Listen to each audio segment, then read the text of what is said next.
ഹിന്ദുസ്ഥാനി പാട്ടിനൊരു പ്രത്യേക ഫീലാണ്, അതെ എസ്പെഷ്യലി അതെ അതെ. ഗസൽസ് ഒക്കെ ആ അല്ലേ? ഗസൽസ് ഒക്കെ പാടുന്ന പോലത്തെ ഒരു ഗസൽസ് ഒക്കെ ഒരുപാട് കേൾക്കാറുണ്ടോ? ഗസൽസ് എനിക്ക് ഭയങ്കര ഇഷ്ടമാണ്, പ്രത്യേകിച്ച് ഇപ്പം ആശാജി ആശാജിയുടെ ഹരിഹരൻ സാറിന്റെ ഗസലിന്റെ ഒക്കെ ഇപ്പൊ വളരെ പെട്ടെന്ന് ഇഷ്ടം. ഒരു എന്താ പറയാ, നമ്മളിങ്ങനെ വെറുതെ ഇരിക്കുമ്പം എങ്ങനത്തെ തരത്തിലുള്ള മ്യൂസിക്കിനോടാണ് കൂടുതൽ ഒരു താല്പര്യം? കാം ആൻഡ് സെറീൻ അറ്റ്മോസ്ഫിയറിൽ ഇരിക്കാനാണ് ഞാൻ ഇഷ്ടപ്പെടുന്നത്. ഇഷ്ടപ്പെടുന്നത് ഒരുപാട് ഇങ്ങനെ ബഹളങ്ങളും ബഹളങ്ങളും അങ്ങനത്തെ താല്പര്യമില്ല. സംഭവങ്ങളൊന്നും താല്പര്യമില്ലാത്തൊരു വ്യക്തിയാണ് ഞാൻ. പിള്ളേരുടെ ഇടയ്ക്ക് വെസ്റ്റേൺ മ്യൂസിക് ഇങ്ങനെ കൂടുതൽ ഒച്ചത്തിൽ വെക്കുമ്പോൾ അതെ തന്നെ അതെ അതെ എനിക്ക് അതെ അതെ അതെ. അരോചകമായിട്ട് ആ തോന്നാറുണ്ട്. ഹാ ഹാ ഹാ.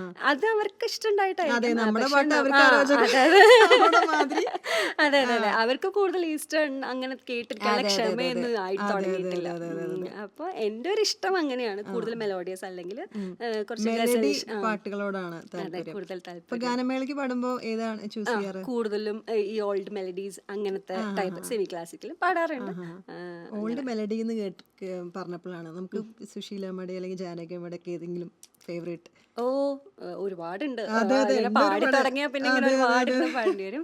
ആ, ജാനകി അമ്മയുടെ ആണെങ്കിൽ ജാനകി അമ്മയുടെ വോയിസ് മോഡുലേഷൻ ഒരു രക്ഷയില്ലാതെ അതെ അതെ ഇപ്പോഴും അതെ. അത് അങ്ങനെയൊന്നും നമുക്ക് റിപ്ലിക്കേറ്റ് ചെയ്യാൻ അല്ല പറ്റേയില്ല. അല്ല അതെ അതെ.